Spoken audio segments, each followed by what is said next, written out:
Jag tänkte berätta om ett bad som ligger i Stockholm som inte många stockholmare känner till det. Det är Mälarhöjdsbadet.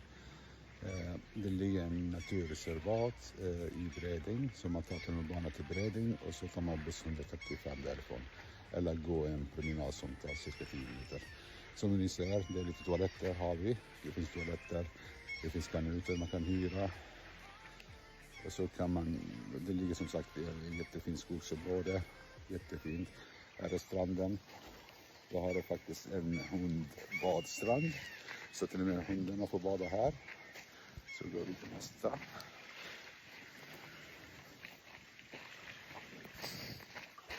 Här är cykeln.